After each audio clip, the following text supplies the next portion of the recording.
Hey guys, Motorcycle Mouse. We're back out in the woods. I'm actually able to walk around again.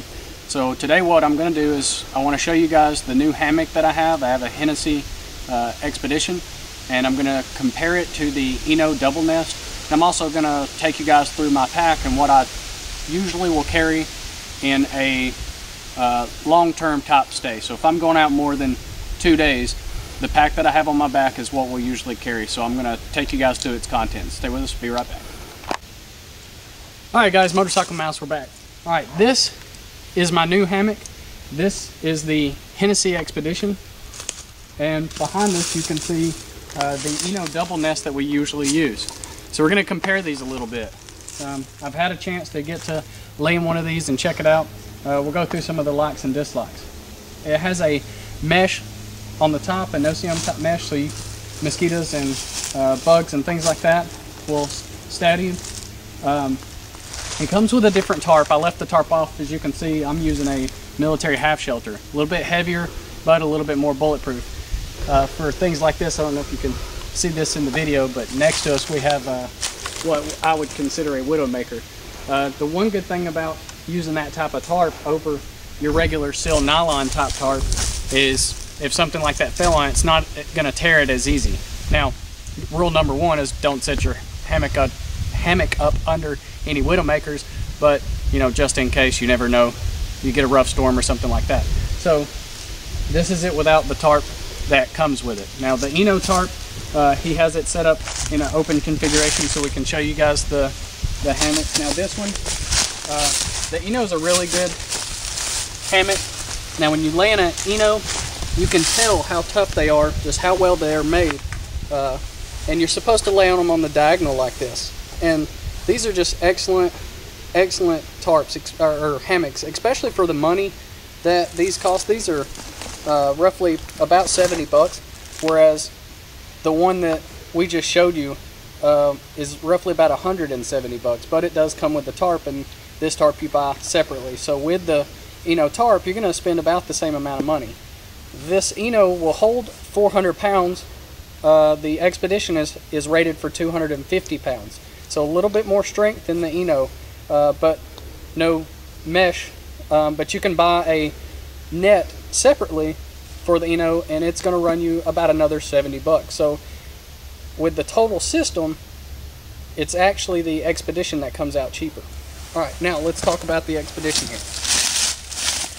The Hennesy Expedition, it has, and you can get snake skins to pack this thing up easier, but it has these two tie-outs on both sides with some shock cord.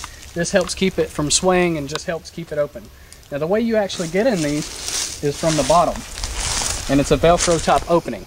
And this Velcro opening snaps back shut under your weight, and I'll show you that.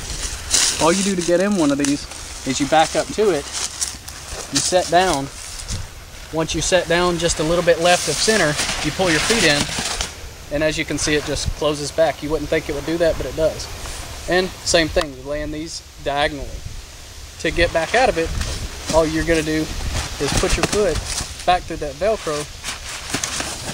Don't usually wear boots into your hammock, and then you just stand back up and you're good to go. So really good system, I really like it, but I would still say I do like the Eno. I like the Eno Double Nest. There's a lot more room. This doesn't have as much room, but it's pretty much an entire system in one. So whereas this is just a single buy, and I didn't buy this, we actually traded a little bit for it. But so overall, I still say as a total system, I would like the Eno Double Nest, even though I'm not discounting this as a very excellent hammock. Now I'm going to show you a new way that I've got these set up.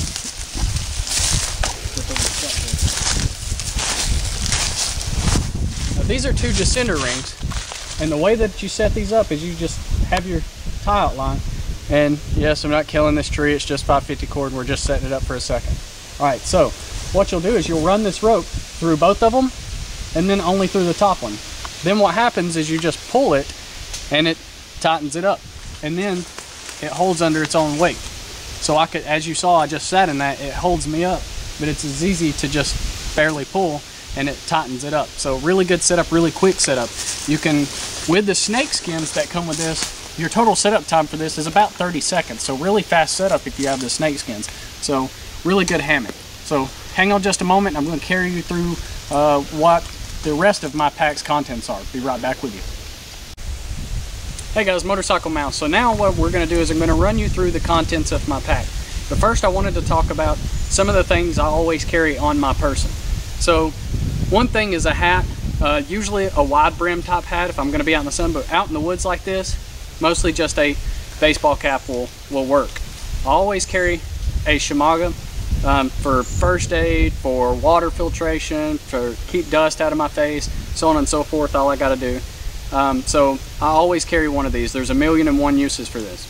Around my neck, I always carry a magnifying glass for fire starting. And then around my waist here, I carry a second belt. It's got slingshot ammo. It's got a few knives. On the back of my knife, I have a fire starter. That's like the 5th one I carry. And underneath this Velcro here is a sharpening stone. So all this is, you know, kind of a self-maintained type system. If I had to go out with just this here, I would be fine of what's on my waist. As we go further around the back, this is an emergency fire kit. It's got some char, it's got some wet fire in it, and we'll do a totally separate review on that. But it's basically just an emergency fire kit. I know I could get a fire started with just what's in that. I've got some more clips on here, just if I decided to hang a butt pack or a poncho on me, I would be able to have that. And then I have a multi-tool, and then I have 2 magnets that stick on here that I just put my slingshot ammo for whenever I'm hunting. All I got to do is reach down and grab one because they're metal and they stick to that, and then I can shoot off of that. So also the way that I keep this connected is just these quick clips here, and that keeps this belt connected to the belt that I normally wear. That way, instead of having to take my belt off and take everything off separately, whenever I get ready to go to bed, all I do is pop these snaps and I can take this belt off and not worry about it tearing anything that's, you know, the bottom of my hammock or anything like that. I always carry a firearm for protection. If you guys are anti-gun, you know, don't carry a firearm. You'll lighten your pack by about 2 or 3 pounds there. But the firearm that I usually carry for survival, both of these are Ruger 1022s. Neither one of them looks like it, but they are. This one is more for a little bit more long distance type squirrel hunting. This one is a little bit for more close range. You can see the red dot that's on it. Both of these are Ruger 1022, excellent survival weapon. It's just a 22, but you can kill everything in North America with a 22 if you make the right shot. So, you know, I'm not saying do that. I wouldn't take down a deer with a 22 logically, but you could if you had to. That being said, excellent survival weapon. They feed reliably, and the rounds are lightweight. I carry some in the stock here. Let me put yours down here. I carry some extra rounds in the bottom of this Archangel stock. So even if I forget rounds, well, I dropped some there. Even if I forget rounds, I have enough that I can survive with days on just here in the stock. And that's not including what's in this 25 round Bix 25 magazine. So this here's a great system for survival. So if I'm checking a trap line, I can put animals down, I can hunt squirrel, I can hunt any small game, I can take out with this. And that's not including the 9mm or something like that I'll usually carry just for protection from large game or from other humans. You know how people are crazy. So anyway, that's what I carry as my survival weapon. All right, now we'll go through the contents of the pack, and we'll get right back with you. I'm going to lay out some of the things of the pack. All right, guys, so the first thing I want to talk about on my pack is I always keep this extra cordage. I've unwound it, but the way that it winds up is just like this one here. And this is what I use to connect it to the tree to keep my pack off the ground. We've talked about this before. I've shown it in other videos. Not going to go over that very much. Okay, on the bottom of my pack here, this is how I keep my bedroll, my hammock, and the tarp inside, and it stays connected to the bottom of my bag. These are called Canadian jam knots. The way they work is all you got to do is pull up on this string and it tightens it, and then by pulling this string it'll loosen it. So it's as simple as that. All I got to do is slide my bedroll in. Once I get it rolled up, pull the strings, tuck the strings away, it's put up. It's a good, quick, fast system. Okay, on this pack I've made a few modifications. One of the best modifications that I like about this pack are these Fastex top buckles. And that just makes it to where I don't have to loosen the entire thing to get something in my pack. All I have to do is clip these. The Alice packs don't come like that. And I've just zip tied away the excess so it's not just hanging around and, you know, hitting me in the rear end or catching on tree limbs, so on and so forth. On the back of this pack, I've made another mod, and all this is just a carry handle that I've just made a nice little wrap to, and that just makes it easier to pick up like so. On the back of my pack, I carry this pad. This keeps the metal frame off my back, and it's also something that I use to waft at the fires to give the fire some extra oxygen. And when it's wet or cold or anything like that, I use this to put under my knees or under my butt so I can sit down. So that's, you know, something I like to carry. Okay, on the side here, in this pocket here, just for quick access, I have a headlamp. That's all that usually stays in that. I have a better headlamp inside my pack, but I like having redundancies. So this is the one I know, even if it's really dark and I'm caught off guard, that I can reach in here and I can have a headlamp. And I know exactly where it's at just by filling that grenade pouch there. On the side here, the way that I have my axe attached is all it is a little clip here. I undo it and then I rotate it forward and it comes out. So to put it back up, all I do is just slide it in there. That locks it in place, and then I clip it back. Now, this was not my idea. I got this off another guy on YouTube, thought it was a great idea, so that's how I carry it. The axe that I carry is a Wetterling Small Forest. Excellent axe, decent sheath. I really like it. I've got a linseed oil on it, so it's protected. Really great axe. I'll set that to the side for now. Okay, on this large pack here, on this pocket, all that is in this pocket is the tent stakes. That's all that I keep in this pocket. It's just it's got a separate bag in there that I can pull them all out if I wanted to, but all it is my stakes. Some of them are being used to hold out my hammock right now. This middle, what I usually keep in here is one of the canteens. Some of these buckles I need to put some oil back on so they release a little easier. All it is a canteen kit that I can grab real quick, and if I'm expecting wet weather, I'll have a waterproof shell in there. That's all that's in that one. In the farthest one here, I carry a gear hammock. This weighs just a few ounces. All it is just another hammock that I'll set up for a chair and to throw my gear on whenever I'm setting up camp. It weighs so little that I can carry it. Just makes a nice decent chair.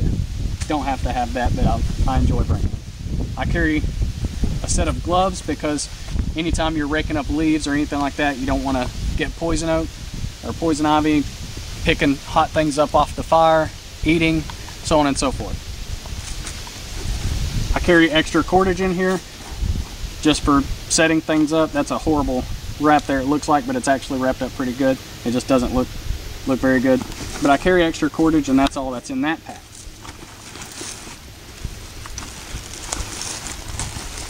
On the far side over here, I have another canteen that's attached. I really like these stainless steel canteens. These are the Pathfinder canteens. I have a spork set and a bottle holder, and that is all that I carry in that. This is one of the best investments I've made. These are expensive. When they first came out, they were $80, and then they dropped to $60. But it comes with a stainless steel wide mouth canteen, your stainless steel cup, and a stove set. And then I also bought the lid that goes on top of it so you can boil water faster, so on and so forth. Excellent piece of kit. One of the most used pieces of my kit is those canteens. Great canteens. All right. On the top flap here, I usually keep a map of the area. I don't know if you can see this, and that's just a laminated map just to make it more waterproof, and it also helps keep the top of my pack just a little bit more waterproof than normal. So whenever it's raining really hard, everything in my pack doesn't get soaked just because of that. So even if I didn't have a waterproof top shell, or set up my tarp and throw everything up underneath it, I'm still somewhat protected from all of my gear getting soaked. Okay, underneath this, You have these 3-packs. This is the large Alice pack, by the way. I don't use hardly all of the room on it, but I just like the larger one better. Inside these pouches, I'll go ahead and open all of them up. Inside these pouches, these are my fire kit pretty much. All right, I have a Hudson Bay tobacco tin, an excellent little tin. It has a magnifying glass in it to start your fires with, and inside here I keep charred wood. That's all I usually keep in there. In the middle pouch, I'll carry a few extra things of wet fire. I carry a shovel just for going poo in the woods, and inside here I also carry, if I can get it out here, got it hung up on something here. Inside here I carry an extra Bic lighter, and I also carry my main ferrocerium rod. If there's one thing for fire that I'm going to take into the woods, it's a ferrocerium rod. And I like this large one just because I know it's going to last a really long time.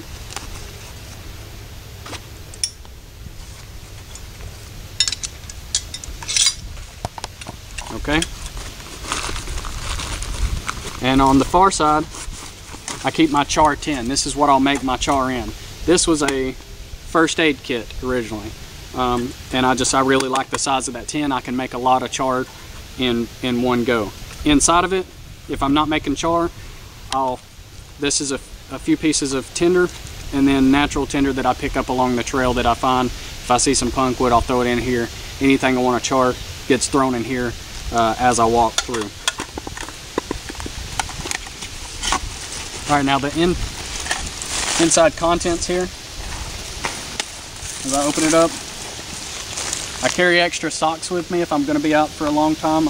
I like bringing extra socks. I carry toilet paper in a watertight container, just because whenever you gotta go, you gotta go. You don't always have time to go find mullein leaves, so on and so forth.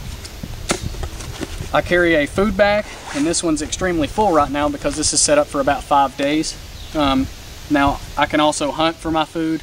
I can forage. This would probably last me more than 2 weeks if I absolutely had to, but if I was just being lazy and just wanted to go out into the woods, this is at least 5 days worth of food here. And that weighs, you know, a few pounds just by itself. It's probably one of the most heavy things in my pack. I carry the stakes. These are the stakes that go with the half shelter that I use as a tarp. So if I just want to set up a quick shelter just to get out of the rain, all I need is that tarp and these stakes, and I can just wait out the rain, or, you know, have me a quick meal. I don't have to set up my whole system that way.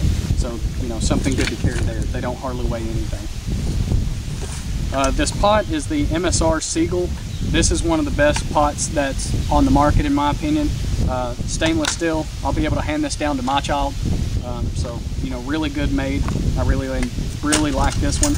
Inside of it, this is where I carry all my little odds and ends that I take on the trail with me. So inside of it, I have a solar charger for my entertainment system, which is my phone. I listen to music, and, you know, I can look up the GPS, use a lot of the apps on there. Anytime I find a new plant or something like that, I'll look it up. So I always carry my phone with me, even though that's a little bit extra weight to carry. This is something excellent to take, and it will recharge the batteries off of solar. It'll charge my phone originally about 2 times before the battery even goes dead, and that's without charging it solar. Okay, I have a better headlamp. This is a little bit more bulky, but this is extremely bright, and the batteries last a little longer. The one that's on the outside of my pack that I showed you guys in this one is, you know, a little $10, does great. If I had to just have this one, I'd be happy with this one, but this one I like a little bit better just because it's so much more bright. Inside here, I carry a few extra batteries, a pot holder for picking up things that are hot on the fire. All you have to do is clamp it on the side, squeeze it, and it'll pick up your pot. It weighs less than an ounce, really. I carry coffee, sugar, and creamer. Now, I have a new idea that the little match holders, the little match boxes that you carry that have the rubber seal on them, I'm just going to start carrying a few of those, and what I'm going to do is go ahead and pack my coffee, creamer, and sugar into them. So all I have to do is open up one of those matchboxes, dump all the contents inside my cup, and there you go. So I don't have to carry around 3 bottles. Each one of them will be a single serving. So then, as many days as I'm out, all I have to do is carry one of those rather than carrying 3 separate of these. I have some Mrs. Dash salt and pepper, some fire hot sauce from Taco Bell, just little things like that. I carry some medicine, Benadryl for allergic reactions, some Imodium for diarrhea, some Aleve so if I hurt myself, so on and so forth. I was a combat medic, so I can take care of most of my own issues, especially if I'm with my buddy Whiskey 3 that's behind the camera right now. So I'm not really too worried about first aid because we both have pretty extensive training in first aid. I've trained him pretty much everything I know. I carry a few extra pieces of fat wood, just I don't really need that, but you know, I just carry it because it doesn't hardly weigh anything, and if I wanted to do a fire that way I could. Some extra jute twine just for a bird's nest, and I carry some tweezers just because around here we have ticks really bad, so if I do get a tick on me I can take the tick off. Yeah. The only thing left in here on this part is I have the saw. This saw is a Sven saw. It's a SVEN. What this is a collapsible bow saw. Really great saw. I've beat this up a lot. It's a really good saw. Comes with really good blades, and you can buy replacement blades. Just make sure when you buy replacement blades you get high quality blades. My sleep system, this is the same one that the military uses. Has a waterproof shell, so even if I had nothing and this was all I carried, at least I'm waterproof. And then it has the internal pack, the internal bag, and everything that's everything you need, all the way down to 20 degrees or so. This sleeping bag is good enough. I carry it was called a sniper face veil, but basically all I use it for is filtering out water. It's like a backup Shimano. I use it as a pillow with these two. I put them together and it works as my pillow. And then inside this back pouch I carry a life straw just for filtering out water. I'll usually boil my water anyway, but if I'm ever caught and I just want to continue movement, this filters down to 0.2 microns, so it'll take out Gerardia, it'll take out Cytosporidia, it'll take out everything I have to worry about in the waters that I'm from, which is Georgia, and everything. Every bit of the waters that we have around here has Cytosporidium and Gerardia in it, so always filter, at least, or always boil, but at least filter. I carry a bow drill set just because I enjoy doing fires that way. Don't necessarily have to do that. I can make it out of the cedar trees and such that we have around here, but it's nice to already have one made and bring with you. I carry a few extra trash bags just to use as a poncho or to stuff with leaves to help make me an insulation pad that I can lay on.